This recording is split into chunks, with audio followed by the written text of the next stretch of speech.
If you enjoy this video, please hit that subscribe button down below because it really helps me out. But let's get into the deadline day news. Now, I thought this morning when the news came out that Gakpo was going to be staying at PSV, that there wouldn't really be any transfer news. But as you've told by the title and thumbnail, there is, and we're going to talk about that today. First though, what happened with Cody Gakpo? Well, Victor Orta flew out last night, I think, and he tried to get the deal across the line. Apparently Leeds went over the top of Southampton and bid £40 million, which is more than what Southampton had bid. And the clubs were originally happy to do that deal, but apparently now Ruud van Nistelrooy, I think, is the manager of PSV, wants to keep Gakpo until after the World Cup. So Gakpo could be staying there, but Fabrizio Romano did put on Twitter that Leeds could be going back in for Cody Gakpo in the January window. So even though we've signed, or we're going to sign a striker today, Dieng, who we're about to talk about, we could be going back in for Gakpo in January if he's available for a similar price. So look out for that one because he's a hot prospect and could be really, really interesting at Leeds. But what's happened today is we've seen that Leeds have now gone to France and gone to Bamba Dieng, who's a 22-year-old Senegalese forward for Marseille. Now, he's not an out-and-out striker, which we kind of knew was going to happen if we were to bring in a forward. He's a left-wing, right-wing striker. He can play anywhere across that front line, but for us, I think primarily he'd be playing as a striker in that number 9 role when Bamford is injured and when Rodrigo, obviously, who picked that injury up against Everton on Tuesday night, which I did a match day vlog from.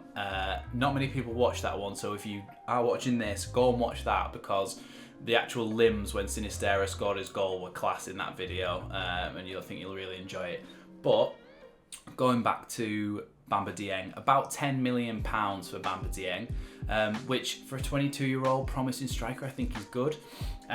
His strengths and weaknesses. Some of his strengths, according to SofaScore. Now, I will admit, I hadn't really heard of Bamba Dieng before, so what I did was I just had a little bit of a research and a bit of a look at him so that we can see what kind of player he is for this Leeds team. So, key strengths: finishing and key passes and defensive contributions. So that's your pressing, that's your creating opportunities and your actual scoring of goals, which all very good for a striker in that position.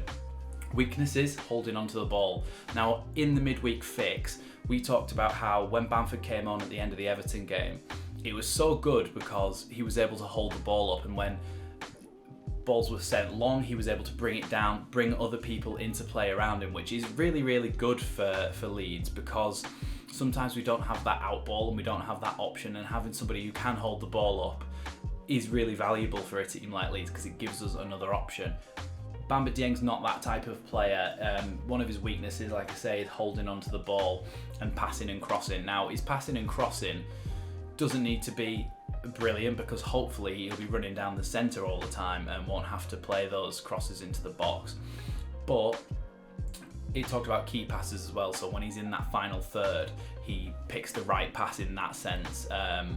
So I'm hoping that those are some key strengths and characteristics that actually will impact Leeds in a positive way. I can see that some of them might be a little bit of a negative, for example, not being able to hold the ball up, but the fact that he's a good finisher is what we really need, because I've said before, a striker who can get us 5 to 10 goals in the league is really good because he just needs to be in the right place at the right time, because we created chances against Everton and there was times in the box where Joffrey missed sitters, Aronson had one saved. You just need somebody to take one of those chances and you've won that game, and it's an extra 3 points towards your tally at the end of the season. So somebody like Bamba Dieng should be a good addition to the squad.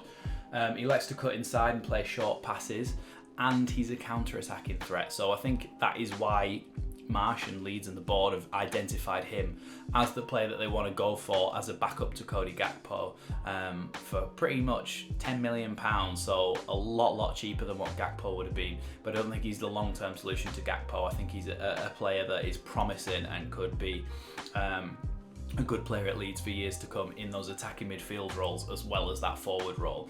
But this season primarily, I think he will be in that forward role. Last season he played 25 games for Marseille, only started 11 of those but got 7 goals and 1 assist. So in 11 starts, 7 goals and 1 assist. Obviously some of those substitute appearances probably came on in the last 10 minutes to waste time at points. So I don't think you can totally look at the total appearances. I think you've got to mainly look at the 11 starts and think that he scored 7 goals and got 1 assist, which is a pretty good goal contribution in Ligue 1 for a striker of his age, 22 years old, like I mentioned before. So that's interesting from that side of it. His pressures as well is something that needs to be discussed. 15 pressures per 90 now. I don't think Marseille are a particularly gegenpressing, like hell for leather pressing all the time team, but 15 pressures per 90 puts him pretty much in the middle ground of players at Leeds, or at least it was before Jesse Marsch came in. The higher outliers would be somebody like Brendan Aronson, who I think at Salzburg had something like 26 pressures per 90, or I think there was a 30 at some point. Off the charts basically. And then you've got people who like Rodrigo who are around 13, 14 pressures per 90, and we know that he doesn't work as hard as we'd like him to sometimes in that department. But Bamba Dieng is looking like he's 15 to 16 pressures per 90, which in this system means that it just gives us a baseline really. He's capable of doing that pressing is all that we need to know from that statistic. He's quick off the mark, and he's able to press and hopefully learn to press like Marsch wants him to. If you want to know how our press works and how he might fit into that in more detail, the pinned video on my homepage of my channel is Leeds United's Tactics Explained, so that'll go into more detail on that. So Bamba Dieng then, it's happening today. By the time this video comes out, it could have already been announced, but I don't think it will. I think it'll be a bit later on tonight because he's going to have to obviously fly from France to Leeds Bradford, get in there, get all his signing and everything done, and then get his photos and stuff. So I think it'll be quite a lot later on today. The other thing is that Dan James looks like he's on his way out on loan to Fulham.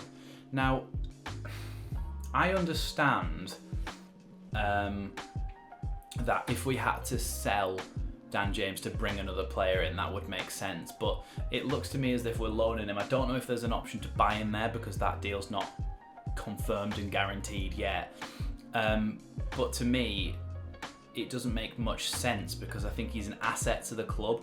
I talked about this on the midweek fix. I think he's an asset in games where teams will come out and attack us and leave space in behind. So I think he could have been useful this season for us in that sense. He's never really provided a massive amount of end product, but I think he was a good squad player to have a bit of a different dynamic with his speed and his pace in behind.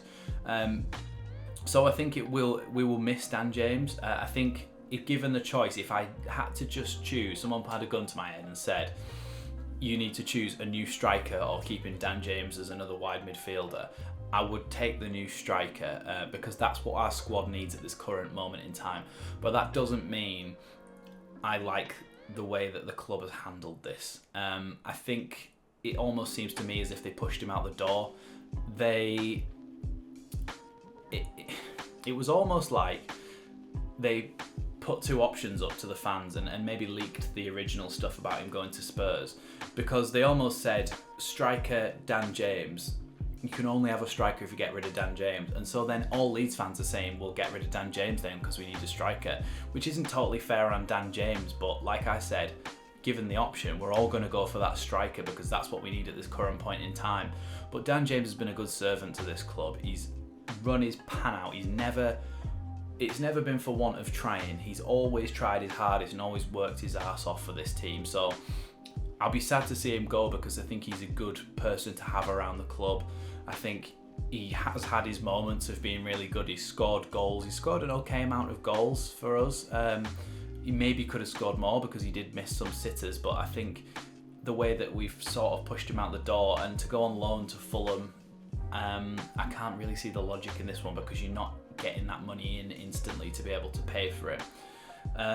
So Yeah, that's the thing with Dan James. That's the situation with Dan James. Bit sad to see him go if he's going out on loan. I don't think we needed to get rid of him if it is only a loan, because that doesn't free up the money to bring in Bamba Dieng. But that's all I'll say on that one. Bamba Dieng then be announced later today that he's going to be coming to Leeds for £10 million. Senegalese 22-year-old striker. Let me know what you think down in the comments below about Bamba Dieng. I think he'll be a good addition to this squad. He's not going to be setting the world on fire, but I think he's a good finisher, and he's got some of the attributes that a Leeds striker needs in this system. So I'm happy to see this one come in. It came completely out of the blue because his name has not really been touted around at all in this transfer window as being linked, but apparently we have had him on the radar for a while. And I know the other week when we were talking about whether Leeds had anybody on the radar, and I said, yeah, well, they do.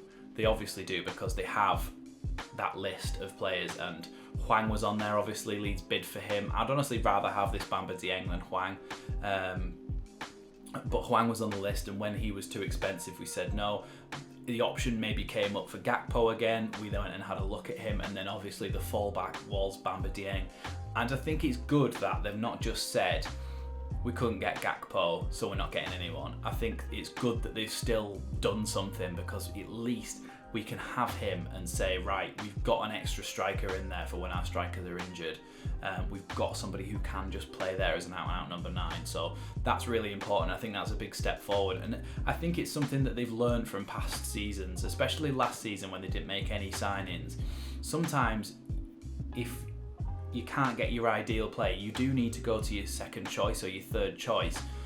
And that can work out. That can work out so good, because he's a bargain.